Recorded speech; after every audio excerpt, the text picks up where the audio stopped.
What's going on, Eagle investors? This is Samuel here to talk about hedging for options, in particular, how it relates and how one can better understand the major Greeks.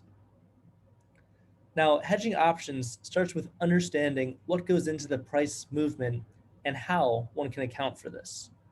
Now, the major Greeks, as they relate to options, are each unique but move together and can be viewed as a risk to a portfolio if not managed or balanced.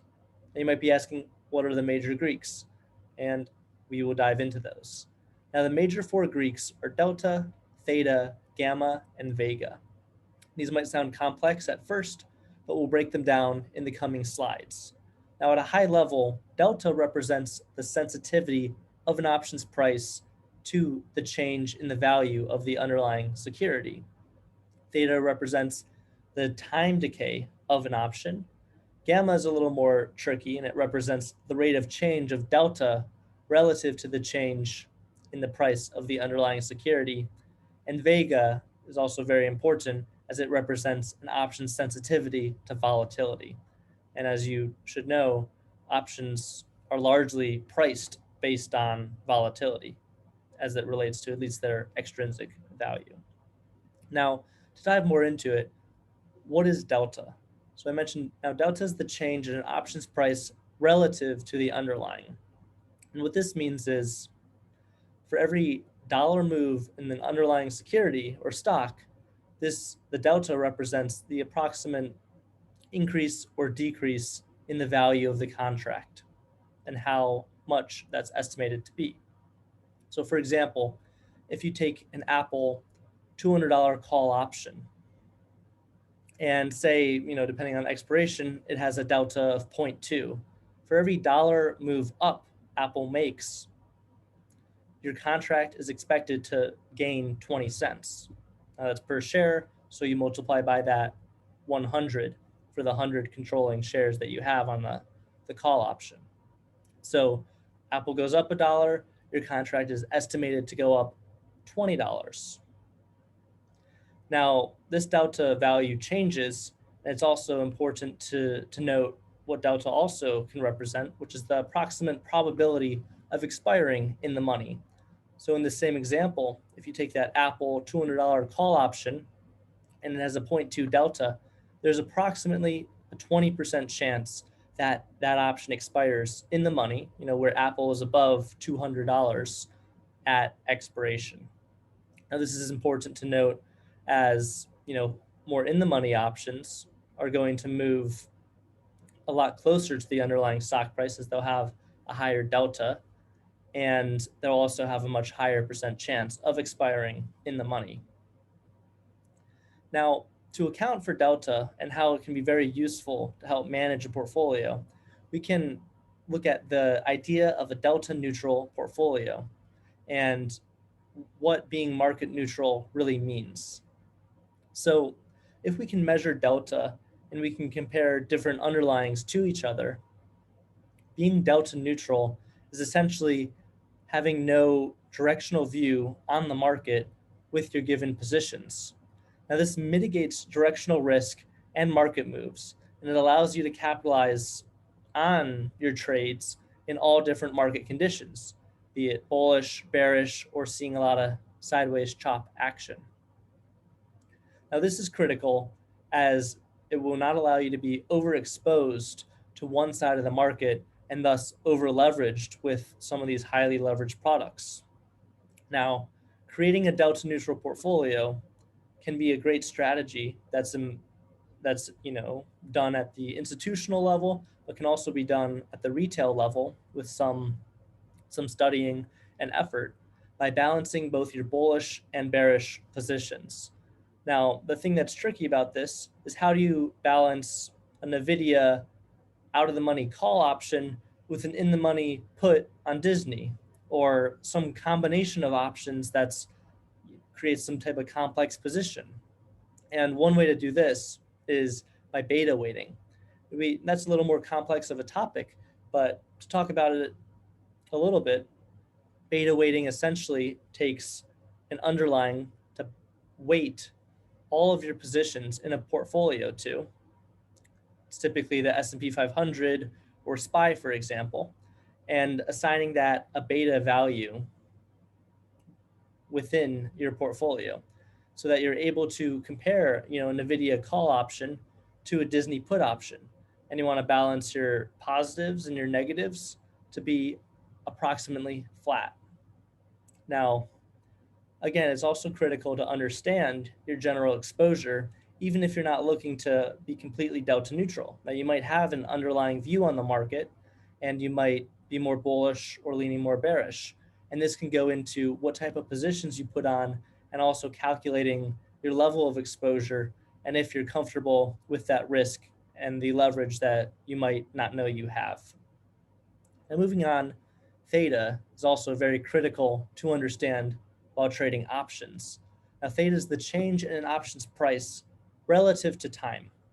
And this can be a Greek that really gets traders depending on what they're doing, and often can kill contracts quite rapidly with the expiration nearing and the type of options that some find themselves trading. It's also known as time decay. But one thing to make clear is theta works for some and against others. Now, if you're buying out of the money short term options, the theta decay is really rampant and difficult to overcome. Now, if you're selling options, theta decay actually works in your favor, and you're collecting that essentially dividend each day. Now, the movement of theta is important to understand, as initially out of the money options have a faster rate of decay, but as expiration nears, at the money options decay faster. So to think about this, take an Apple call option with 6 months to go. Now, theta for out of the money options will have less of an impact initially, but a faster rate of decay. But as expiration nears, the at the money options will decay faster. And this has to do with looking at what actually has value and what will move with the few days that the option may have. Now, how to balance theta is to mix both your positive and your negative theta positions. Now, theta is negative in long option positions, like buying a call and buying a put, and it is positive in short option positions, like selling calls and selling puts, or any type of credit strategy. So to balance the portfolio's theta, you mix credit, such as selling, whether you're selling spreads, you're in condors, or naked calls and puts, and debit, whether you're buying calls, you're buying puts, you're buying debit call spreads, debit put spreads, straddles, strangles, and the likes.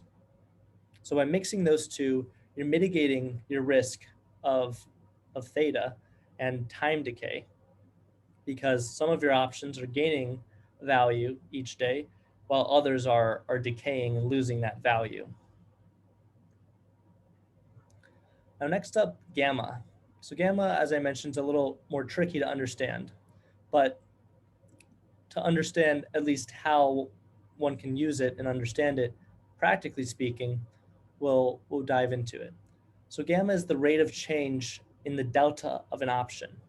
So that means it's the percent change in delta for every 1 point move in the stock. So I mentioned that delta changes with and over the lifetime of an option as the underlying moves. So take that Apple 180 or Apple $200 call option with a 0.2 delta. Now, if Apple increases in value and reaches $200, now your delta goes from 0.2 slowly to 0.5, because if you're at the money, your delta is approximately 0.5. Now, let's say Apple shoots up and goes to $300 by expiration. You're so far in the money, your delta is near 1. And what that means is it's essentially moving in tandem with the 100 shares of long Apple stock that you're controlling. So your percent move in delta will change based on every $1 move in the stock, depending, how far or near you are from at the money. So to dive into that, we have to understand the gamma distribution and sensitivity. So gamma is largest in at the money options. So when Apple gets to that $200 level, the percent move in delta will be quite severe given a $1 move in the stock.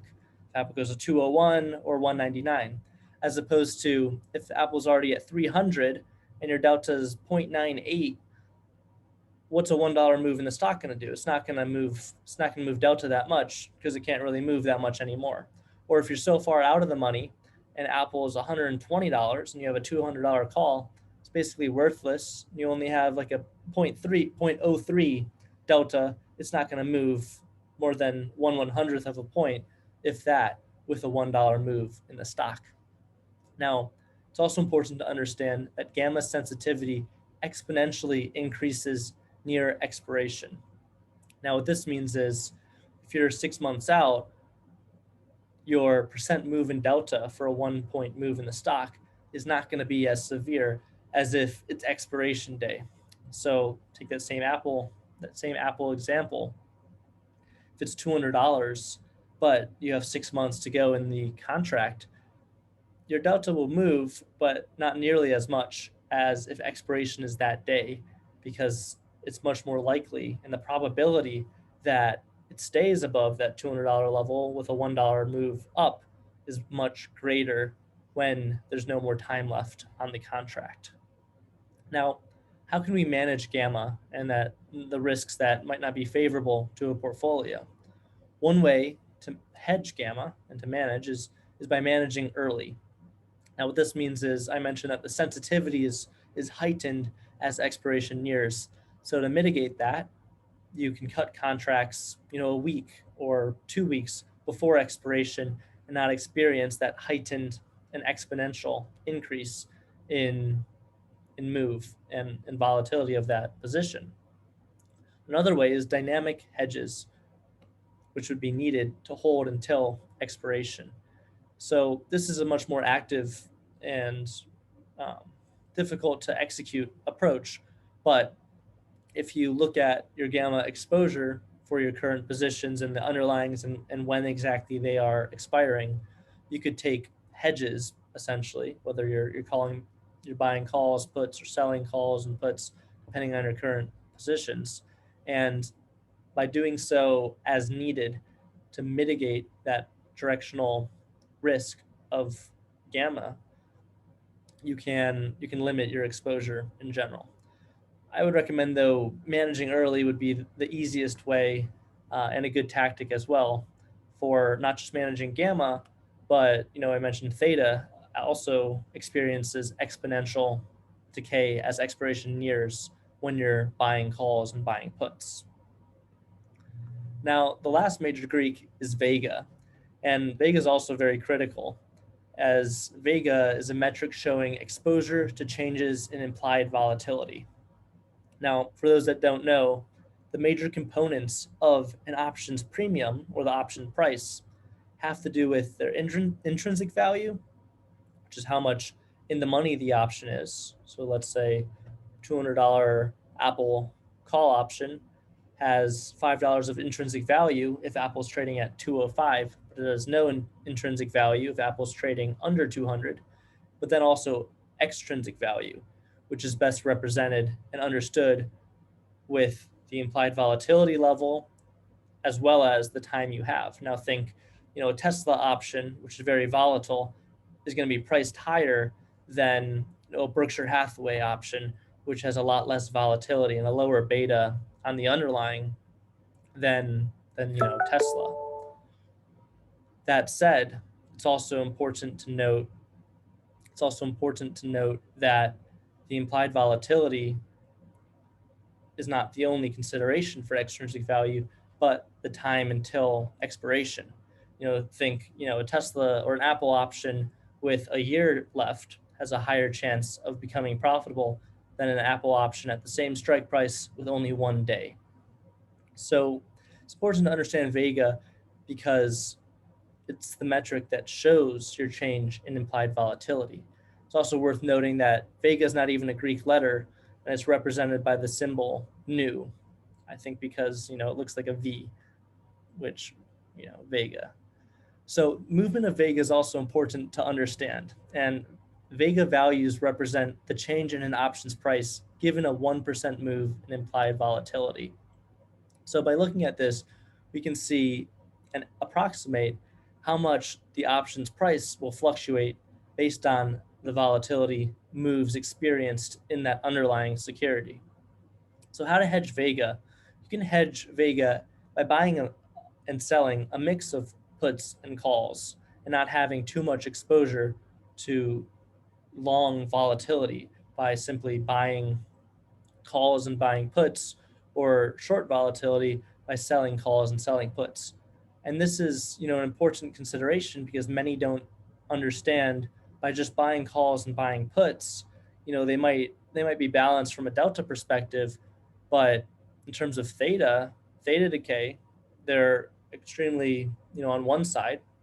In terms of Vega, they actually have a long volatility position that they didn't know, and they might not have, an opinion on volatility, expansion or contraction in the markets or on this underlying security, or understand the mean reverting nature of volatility and how that might be unfavorable depending on where they're buying it in the cycle. So another way to hedge Vega is by limiting your volatility risk through the use of spreads. And that's when you buy a call and you sell a call on top of that, or vice versa, or you buy the put and you sell the put on top of that, at a different strike price with the same expiration. Now, what that does, and the reason that mitigates some of the volatility risks are, while you might be long volatility on the long call and the long put, you're you're selling the call and you're selling the put, and you're short volatility on that, so that your net your net exposure to volatility is drastically reduced. So now, in summary, understanding the Greeks is critical to understanding option pricing and exposure. Now, the movement of Greeks changes with price and time movement, so it's important to keep an understanding of when these changes will occur, as well as to watch your portfolio and these contracts as they move and hedge or manage accordingly. Now, mixing strategies and using management techniques reduces your portfolio risk and the volatility you may experience, and will be looked at extremely favorably in general. Thank you very much for watching. I hope you enjoyed this video.